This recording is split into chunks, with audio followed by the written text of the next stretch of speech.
Mr. Vice Chairman, I wish the matter had not come up for discussion in this House in the form in which it has come, because we will be discussing it appears the same subject more or less piecemeal in connection with the other two bills as well.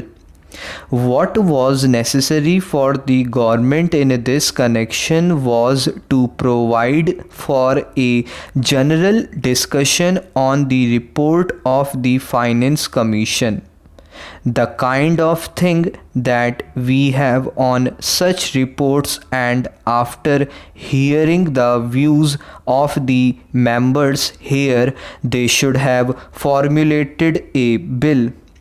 Even if they had formulated the bill earlier, the bill should have been preceded by a discussion on the report. It would then have given us an opportunity of dealing with this rather important subject in our public finance and indeed in our national life. But now we are asked to treat this matter piecemeal and deal with the bill as it comes separately. I say, sir, this would not seem very fair. It is true that we have had two other reports of the Finance Commission, and that we have had certain opportunities of discussing the issues raised by the Finance Commission on previous occasions.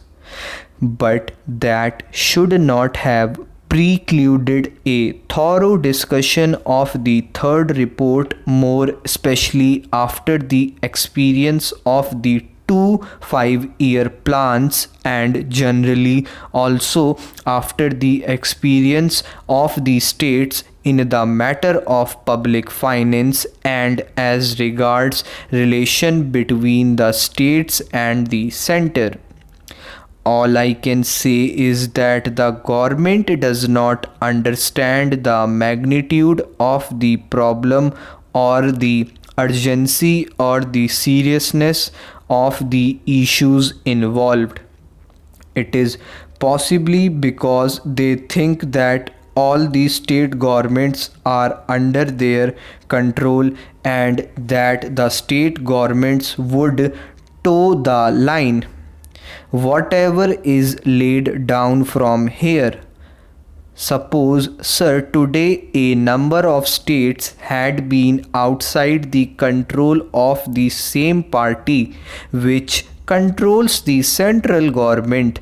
Problems would have become acute because conflicts between the state governments controlled by certain other parties and those controlled by the Congress party, which controls the central government, would have arisen sharply, calling for a thorough discussion and mutual consultation in a different way.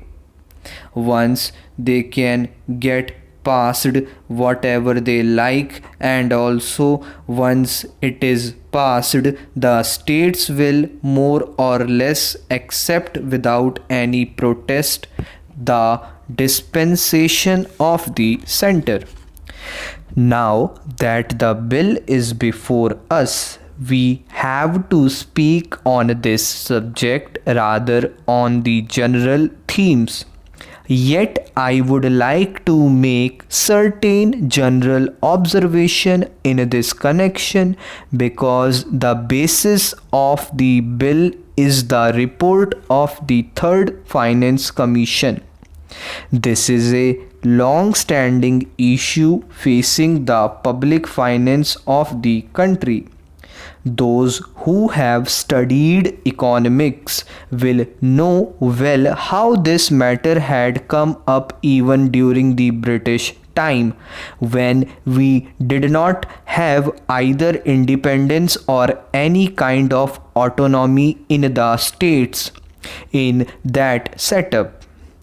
Even at that time, the state governments functioning under the British felt that something should be done with regard to adjustment of finances, especially in regard to the relations between the center and the states. There had been a long standing controversy as to how the taxes, especially the income tax, should be divided between the center and the states. I do not deny the existence of the controversy, and this controversy is not easy to resolve. I entirely agree, but I should have thought that the Third Finance Commission should have tried to face the problems before it, not more or less in a routine manner, but in the context of the new things, not only as they are today, but as they are going to shape in the coming future. We have got what is called a quasi-federal constitution. I do not say federal constitution, although the spirit is there, but a quasi-federal constitution, because many of the powers that should remain with the states are now in the hands of the central government.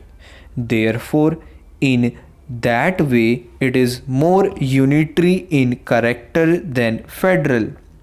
At the same time, structurally speaking, we have got the state assemblies, legislatures, state bodies, and so on. They function more or less in the same way. But if you go a little deeper into the affairs, it would immediately lead you to think that the states do not have any substantial real power, especially in the matter of finance. Perhaps at the time when the Constitution was framed, this aspect did not figure very much in the minds of the makers of the Constitution.